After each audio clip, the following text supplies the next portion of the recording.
Hey guys, welcome to our channel Room with Kiran Sachin and in another episode of ज्ञानी गुरुवार। और आज हम लोग क्या बात करने वाले हैं? बहुत दिन के बाद ज्ञानी गुरुवार बना रहे हैं हम लोग। पहले कि आप एक दिन में लंबी राइड्स कैसे कर सकते हो, जैसे कि हम लोग ने राजस्थान में किया था, हम लोग ने 1100 किलोमीटर एक दिन में किया था, Jaisalmer to Mumbai. Total trip 3091 kilometres और ये है आज का। This video is not about कि आप 1100 किलोमीटर कैसे कर सकते हो। दिस वीडियो इज अबाउट आप आपकी कैपेसिटी से ज्यादा राइड कैसे कर सकते हो। ऊटी टू कोल्हापुर हम लोग ने किया है 900 किलोमीटर, तो वो हम लोग के लिए अभी 1100 करना हम लोग के लिए एक टास्क था। लेकिन फॉर मेनी पीपल जो जस्ट राइड चालू कर रहे हैं या फिर राइड के लिए जस्ट प्रिपेयर कर रहे हैं कि कैसे 100 200 300 400 अपने स्टैमिना के हिसाब से किस तरीके से आप उतना किलोमीटर कर सकते हो, तो आप लोग के लिए प्रोबेबली 1100 शायद 500 हो।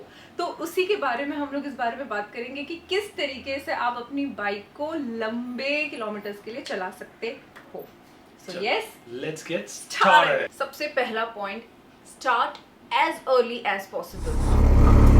अप्रॉक्सीमेटली 1100 किलोमीटर्स 20 घंटा बता रहा है Google maps, but many patches पे हम लोग थोड़ा ज़्यादा फास्ट रहेंगे और कोई पैचेस स्लो कर देंगे। और कभी भी आपको लॉन्गर किलोमीटर्स चलानी है ना, तो ट्राई करो कि जितना जल्दी हो सके अपनी राइड चालू करो। एक बार अपनी राइड जल्दी चालू की ना, तो उस टाइम पे आपको ट्रैफिक नहीं मिलेगी। 7 बजे जो तरीके का ट्रैफिक आपको रास्ते पे मिलेगा ना, वो आपको 4 बजे के टाइम पर नहीं मिलेगा। तो हम लोग जब जैसलमेर से निकले थे तो हम लोग 3:30 बजे उठे थे और हम लोग 4 बजे शार्प निकल गए थे। वहाँ पर 3 डिग्रीज है और बीच बीच में बता रहा, किरण को बता रहा है कि सरफेस पे स्नो होने की संभावनाएं है। 3 डिग्री सेल्सियस में विंटर सीजन था। गर्मी का सीजन में तो और भी ज़्यादा अच्छा होता है कि अगर आप अर्ली स्टार्ट करो तो आपको जो गर्मी का टाइम होता है, जो अपना सबसे पीक टाइम होता है 11 बजे से, जो गर्मी चालू होकर 6-7 बजे तक जो गर्मी रहती है और गर्म हवाएं रहती है, उससे अगर बचना है तो start early is the key guys.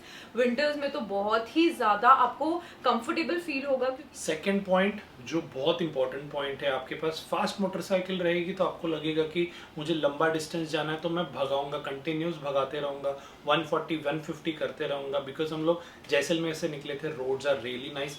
तो आप अगर कंटिन्यूसली आपकी कैपेसिटी से ज़्यादा हाई स्पीड रन्स कर रहे हो तो आप इवेंचुअली टायर्ड हो जाओगे। बिकॉज आपको हाई स्पीड्स में कंसंट्रेशन बहुत करना पड़ता है, उसकी वजह से आपकी आंखें टायर्ड होती है, आपका ब्रेन टायर्ड होता है एंड इवेंचुअली आपकी बॉडी टायर्ड होती है। जैसे सैडल सोर या फिर आयन बट एसोसिएशन में जो भी करते थे वो लोग 24 आवर्स में 1600 किलोमीटर्स, तो उसमें एवरेज स्पीड उन लोगों ने बोला हुआ था 60 to 70 is your average speed. तो ऐसा नहीं है कि आपके पास हायर सीसी की मोटरसाइकिल है तो ही आप लॉन्ग डिस्टेंस राइड कर सकते हो। It's all about the consistency और एक स्पीड लेके आपको कांस्टेंट चलाते रहना है। और अगर आप हाई स्पीड करते रहोगे आपको लगेगा डिस्टेंस कवर कर रहे हो, लेकिन आप 2 घंटे बाद इमीडिएटली टायर्ड हो जाओगे। और उसी जगह पे आप अगर 70-80 का क्रूज कर रहे हो तो आप कंटिन्यूसली 4-5 घंटे के बाद भी उतने ही फ्रेश रहोगे। सैडल सोर और आयन बट मैंने इसलिए बताया क्योंकि बाहर की कंट्रीज में दैट इज क्वाइट पॉसिबल। अपने यहाँ पे हम लोग इतने साल से राइड कर रहे, फिर भी हम लोग ने वो सब रिकॉर्ड वाली राइड्स हम लोग ने कभी नहीं की। एंड वी डोंट प्रमोट और we don't encourage you guys to do that, because अपने यहाँ पे इतना ट्रैफिक है, इतने मतलब कैटल्स है, रास्ते में बहुत ज़्यादा हर्डल्स होते हैं, तो हर टाइम आपको 800-900 किलोमीटर्स करना पॉसिबल नहीं है। लेस ब्रेक से हम लोग का ये मतलब है कि जब भी आपको ऐसा लगे कि आप टायर्ड हो रहे हो और आपको ब्रेक लेना है, तो please guys do take breaks. ऐसा मत सोचो कि नहीं मुझे चलाते ही रहना है और अचानक से आंखों के सामने ब्लैकआउट हो जाए और फिर आप मतलब कुछ मिसहैप हो जाए, तो ये नहीं करना है। Listen to your body, listen to your mind, very very important. जब भी लग रहा है ब्रेक्स लेना है, ब्रेक आप ले लीजिए, 5 मिनट का ही ब्रेक ले लीजिए, बट ले लीजिए। इसी से हमारी जो थर्ड पॉइंट है कि जब भी आप कोई होटल में रुक रहे हो या फिर ऐसा लग रहा है कि अभी रेस्ट लेना है, हमें पानी पीना है या पानी का ब्रेक लेना है, तो हमेशा पेट्रोल पंप से जो कनेक्टेड होटल्स होती है आप वहां पर जाइए। किलोमीटर हो गया हम लोग का। किधर हो भाई? 194 दूर कर।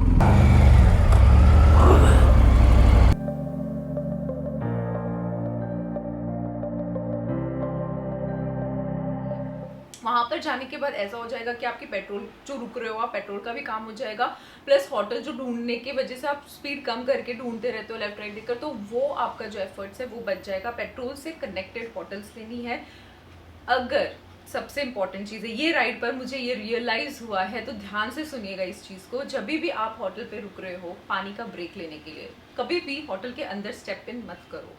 एक बार होटल के अंदर जाओगे, हेलमेट निकालोगे और बैठोगे ना, उस जगह से उठने का बिल्कुल भी मन नहीं करेगा, क्योंकि ऑब्वियसली आपकी बॉडी जो है वो टायर्ड होती है when you are on motorcycle, when you are on two wheels, when you are riding for longer distances. होता है कि बॉडी थक जाती है, और जैसे ही होटल के अंदर वो कंफर्ट जोन में चले गए ना, वहाँ पर आपकी आधा घंटे से 45 मिनट्स कब जाएगी आपको पता ही नहीं चलेगा। सो ये बारी मैंने और सचिन ने ये रियलाइज़ किया कि जब भी हम लोग कहीं पर रुकते हैं ना और पानी की बोतल खत्म हो जाती है, तो पानी का बोतल लेने के लिए हम लोग एक होटल पे रुकते हैं, बट उनके पार्किंग एरिया में हम लोग खड़े रहते हैं बाइक के साथ, हेलमेट निकालते हैं, रखते हैं, पानी पीते हैं, 5-10 मिनट का अच्छा ब्रेक लेते हैं, खड़े ही रहते हैं, वी डोंट सिट। तो ये एक चीज़ हम लोग ने सीखी है। शाम को भी जब हम लोग ब्रेक लेते हैं चाय पीने के लिए, तो हम लोग पार्किंग एरिया में ही खड़े रहते हैं वहाँ के। और आपने अगर हाईवे के जो ढाबे और होटल्स देखे होंगे ना, उनके बड़े बड़े पार्किंग एरियाज होते हैं, तो हम लोग अंदर नहीं जाते, हम लोग बाइक के साथ ही खड़े रहते हैं, वहाँ पर ही चाय पीते हैं, वहाँ पर ही हम लोग पेमेंट करके we leave. So this is one very important thing कि लेस ब्रेक टाइमिंग कैसे आपको मैनेज करना है, तो इस तरीके से आप मैनेज कर सकते हो। हाँ, अगर आप लोग को लंच करना है और आपको पता है कि ये वाली ब्रेक मेरी आधे घंटे की होने वाली है, then go inside, be comfortable and enjoy yourself. इसी से एक और बात मैं आपको बोलना चाहूँगी, जो अपना 4th पॉइंट है, कि जब भी आप 5 मिनट का ही नहीं, 6 मिनट का या 7 या 10 मिनट का भी ब्रेक ले रहे हो ना, मेक श्योर करो हेलमेट निकाल के रखो। बहुत बारी क्या होता है ना, ये वाले राइड पर मुझे ऐसा था कि स्टार्टिंग में नहीं, मैं हेलमेट नहीं निकालूंगी, मुझे बोर होता है, because obviously I really get bored removing the helmet, फिर उसको पहनो, उसको स्ट्रैप करो, वो सब मुझे थोड़ा बोरिंग लगता है, तो मैं हेलमेट नहीं निकाल रही थी। इवेंचुअली मुझे ऐसा लगा कि बिकॉज हेलमेट टाइट होनी चाहिए, आपकी जो चीक्स है वो इस तरीके से होनी चाहिए, तो उस टाइम में मुझे ऐसा लगा कि मेरी जो स्कल का जो ब्लड सर्कुलेशन है ना, वो कहीं ना कहीं दब गया है और मुझे डिजीनेस होने लगा था बहुत काफ़ी। फिर मैंने ये सोचा कि जब भी हम लोग 5 मिनट के लिए भी रुक रहे थे ना साइड में पिक्चर्स खींचने के लिए या फिर थोड़ा आंख बंद करके रिलैक्स करने के लिए, तब 5 सेकंड के लिए भी हेलमेट अगर निकाल के रख देना, तो योर आपकी सर की जो ब्लड सर्कुलेशन है वो बहुत ही अच्छे से मैनेज हो जाती है, आप काफ़ी कंफर्टेबल फील करते हो। वो इतना हैवी जो अपनी हेलमेट होती है, इवन 1300 ग्राम्स और 1500 ग्राम्स जो हेलमेट होती है वो हैवी ही फील होती है when it's on your skull. तो जब भी आप वो निकाल के साइड में रखते हो ना, काफ़ी अच्छा लगता है और ऐसा लगता है कि नाउ आई फील रिलैक्स, और फिर रेजुविनेशन हो जाती है, पहन लेते और निकल जाते राइड पर। अब मैं सबसे इम्पोर्टेंट बात बोलने वाला हूँ कि ये लंबी राइड के टाइम पे आपको खाना क्या चाहिए या फिर खाना चाहिए भी कि नहीं, because I am a foodie. और जब भी हम लोग ने राइड स्टार्ट की थी 2013 से हम लोग राइड कर रहे हैं, ऐसे बहुत ज़्यादा राइड्स हम लोग ने की हुई है कि यहाँ पे जाना है खाने के लिए। तो अगर आप वैसे टाइप के हो तो आपको थोड़ा सा आपको खुद को थोड़ा मॉडिफाई करना पड़ेगा, because I have also modified myself when I am on bike, because आपको राइड करने तो it's a serious thing which you are doing, because you are doing high speed, आप नींद नहीं ले सकते हो या फिर आप टायर्ड नहीं हो सकते हो। तो आपको ऐसे टाइप के मैराथन राइड्स के टाइम पे बिल्कुल भी ऑयली नहीं खाना है, बिल्कुल भी हैवी खाना तो खाना ही नहीं है। और आपको जो सेफ खाना खा सकते हो, आप फ्रूट्स खा सकते हो बहुत सारे जिसमें प्रोटीन वगैरह ज़्यादा है, वो सब चीज़ें आप खा सकते हो। आप डेट्स खा सकते हो, काजू खा सकते हो, बादाम खा सकते हो, कैरी प्रोटीन बार, अगर आप नट वाले बार खुद घर पे बना के लेके जा सकते हो तो वो और अच्छा रहेगा। बट ब्रेकफास्ट के टाइम पे आप थोड़ा हैवी खा सकते हो, बिकॉज लग रहा है स्वादिष्ट। आज दिन भर में सिर्फ यही होगा, डायरेक्टली अभी सनडाउन के बाद में खाना मिलेगा, बीच में फिर प्रोटीन बार एंड ऑल वही मिलेगा। Once you are done with the breakfast, मुझे लगता है आपको लंच नहीं करना चाहिए या फिर डिनर भी नहीं करना चाहिए, बिकॉज जैसे जैसे दिन आगे बढ़ते जाता है आपकी बॉडी बहुत वीक होने चालू हो जाती है। आपका जो कंसंट्रेशन है, जो आपका जो भी विल पावर, जो भी मतलब जितनी भी एनर्जी है आपकी थोड़ी थोड़ी कम होने चालू हो जाती है। और वो टाइम पे अगर आप हैवी लंच करते हो, हैवी डिनर करते हो, देन यू आर डन। ज़्यादा खाने के पीछे ना साइंटिफिक रीज़न है, वो ये कि हम दोनों ने खुद रियलाइज़ किया है कि जब हम लोग ज़्यादा खाते हैं ना, बॉडी को वो डाइजेस्ट करने के लिए ज़्यादा एनर्जी इन्वेस्ट करनी पड़ती है वहाँ पर। तो जब आपकी एनर्जी ऑलरेडी बाइक चलाने में लग रही है और उसको खाना है डाइजेस्ट करने में भी लग रही है, तो वो बहुत ही ज़्यादा दिक्कत वाली बात हो जाती है। और होटल के अंदर जाने का मेन रीज़न ये है कि दूसरों के टेबल में दूसरों का प्लेट देखकर, अच्छा खाना देखकर खाने का मन करता है। तो हम दोनों फूडी है, मतलब वो खुशबू भी आएगी ना खाने का, तो भी हम लोग का रात का पार्टी का सीन बैठ जाता है। तो वैसा सीन है।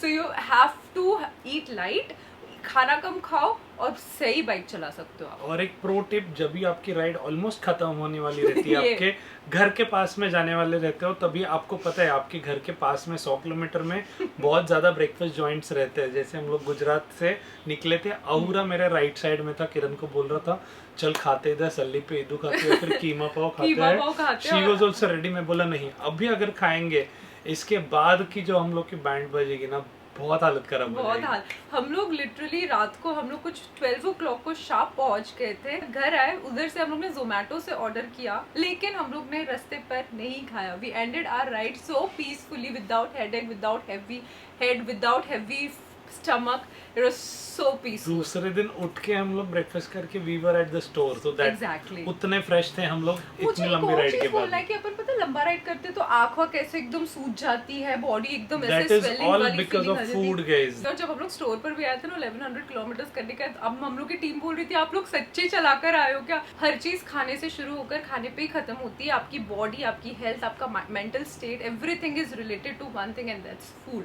ईट healthy and you will think healthy and feel healthy and ride as much as you can. Ride healthy. Eat light के साथ ही साथ drink lots of water. Literally Sachin मुझे मछली बुलाता है, बोलते हैं you are like a fish Kiran, तो इतना पानी कैसे खत्म कर लेती है? Drink lots of water, water will do wonders. Also avoid having energy drinks, have ORS और ग्लूकॉन डी, और सबसे बेस्ट तो पानी। और अगर उसमें भी अगर आपको चाहिए तो उसमें नींबू डाल दो थोड़ा और नींबू पानी पी लो। अगर आप प्रोटीन पाउडर लेते हो तो वो डायरेक्टली आप हाफ स्कूप लेकर पानी पी लो, और जब भी प्रोटीन पाउडर लेते हो have lots of water, drink lots of water, so that's how it is. One more pro tip guys, ये योगा में भी बोला जाता है, आप पान कलकत्ता या फिर बनारसी पान अगर आप खा सकते हो तो खाओ, उससे आप अलर्ट हो जाते हो। उसमें आपको ज़्यादा नहीं डालना है, पूरा एकदम नशा नहीं करना है आपको। पान, नॉर्मल पान, सादा पान जिसमें सौंफ होगा, गुलकंद वगैरह, थोड़ा बेसिक पान से बेसिकली आपका नर्वस सिस्टम अलर्ट हो जाता है। Now coming to the next point which is lights. आपके बाइक में एक्स्ट्रा ऑक्स लाइट्स होना बहुत इंपॉर्टेंट होगा if you are doing this kind of a marathon ride, because आप जब भी दिन भर राइड करते हो, इवनिंग हो जाती है, रात हो जाती है, डेफिनेटली आपको 1000-1100 किलोमीटर करना है तो 11-12 घंटे में नहीं होने वाला। तो you are going to get darkness इधर इन द मॉर्निंग टाइम जब भी आप राइड कर रहे हो, या फिर आप इवनिंग टाइम जब भी आप पहुंचने वाले हो। तो अच्छी ऑक्स लाइट होना बहुत इंपॉर्टेंट है। रेगुलरली क्लीन करना है। अगर आप डस्टी एरिया से जा रहे हो या फिर आप बारिश के टाइम पे राइड कर रहे हो तो आपको वो डिफिकल्ट ही होने वाला है। तो keep cleaning your headlights, keep cleaning your aux lights as well as tail lights. उसके साथ में आपके मिरर्स भी क्लीन रखो, एंड आपका जो वाइज़र है वो भी रेगुलर बेसिस पे एटलीस्ट 3-4 घंटे में आपका वाइज़र क्लीन करो, सो दैट आपका विजन क्लियर रहे। इसी के साथ ये वीडियो हम लोग ख़त्म करते हैं। सारे इंपॉर्टेंट पॉइंट्स हम लोग ने आपको बताया है, जो हम लोग को ये 1100 किलोमीटर्स करने पर जो चीज़ हम लोग को मतलब समझी है, कुछ नई चीज़ें जो हमें इस राइड पर समझी है वो आपके साथ हम लोग ने शेयर करने का ट्राई किया है। मुझे आप लोग को एक इम्पॉर्टेंट चीज़ सिर्फ ये बोलना है कि देखो गाइस, हम लोग को पता था कि जैसलमेर से मुंबई के रास्ते कैसे हैं, हमें ट्रैफिक कहाँ से मिलने वाला है। फ्रॉम अहमदाबाद वी न्यू कि हम लोग को ट्रैफिक मिलने वाली है और उसको हम लोग को डॉज करना है, दिमाग से भी थकना है। बट हम लोग ने ये चीज़ दिमाग में ना मेंटल प्रिपरेशन हम लोग ने कर लिया था कि हमें ये करना है और हम ये कर सकते हैं, बिकॉज रोड्स का जो अपडेट्स था, रोड्स का कंस्ट्रक्शन बोल सकते या पॉटहोल्स वगैरह सब कुछ हम लोग को पता था कि किस तरीके से, इसलिए हम लोग ने 1100 किलोमीटर्स कर सके। विंटर सीजन था तो एक एडेड एडवांटेज था कि हमें ये भी पता था कि वेदर बहुत अच्छी होने वाली है और हमारी बॉडी उतनी जल्दी ड्रेन नहीं होगी और हम राइड कर सकते हैं।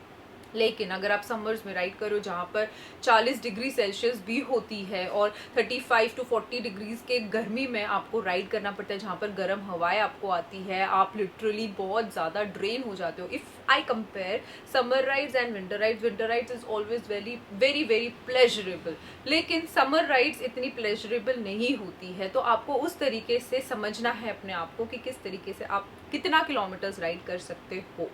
पहली चीज़ वो रेनी सीजन में 1100 किलोमीटर्स करना ऑलमोस्ट इम्पॉसिबल है guys, because visibility issue, body थक जाती है, पानी कंटिन्यूसली गिर रहा है, कंसंट्रेशन बहुत होती है। तो आपको है ना प्रॉपर वेदर, प्रॉपर हाईवे जो भी रोड है उसका रूट बनाकर आपको उस तरीके से अपनी लाइफ में टारगेट्स सेट करनी है। हमेशा समझो कि लाइफ में अब अगर आप अपना मतलब कुछ काम का भी टारगेट बना रहे हो ना, तो एकदम ही लास्ट टारगेट बनाकर डीमोटिवेट होने से अच्छा छोटा छोटा माइलस्टोन और छोटा छोटा टारगेट बनाओ लाइफ में। Same goes with the riding वाला थिंग। कहीं पर भी हम दोनों को, किसी को भी कुछ भी इशू लग रहा है या फिर लग रहा है कि अब बस हो गया, अब रुकना चाहिए, तो वहाँ पर हम हॉटल करेंगे और रुक जाएंगे। सो ये सारे पॉइंट्स याद रखना। खुद का कैपेसिटी, खुद का स्टेमिना बढ़ाना है आपको, खुद का फिजिकल फिटनेस करना है। Start preparing your self before any of your longer rides. अभी भी जो हमारी राइड होने वाली है, हम लोग वापस we are going to do 900 kilometres from 1 point to 1 point, वो आपको जल्दी पता चलेगा। और उस टाइम पे भी हम लोग ने यही दिमाग में रखा है, कहीं पर भी अगर लगता है रुकना है तो रुक जाएंगे। So that's all about this video. अगर आपको इस वीडियो से थोड़ी भी हेल्प हुई है या फिर ऐसा लगा है कि ये पॉइंट बहुत सही बोला है और इससे मुझे कुछ सीखने मिला है, या फिर आपको लगता है कि कुछ ऐसी पॉइंट जो आपने अपनी राइड पे सीखी है और आप बाकियों के साथ शेयर करना चाहते हो, तो कमेंट सेक्शन में ज़रूर बताइए, हमें भी कुछ सीखने मिले तो ज़रूर बताइए। और if you like this video, make sure you like, share, subscribe, always wear a helmet and keep roaming everyone. अच्छी दिख रही है 1000 किलोमीटर के बाद भी, 1100 के बाद भी। वाइफ किसकी है? बताओ, 1100 किलोमीटर चलाए हुए लग रहे हैं हम लोग। नको ना हो गया रे, हो गया हो गया हो गया। ज़ालो ज़ालो, एक और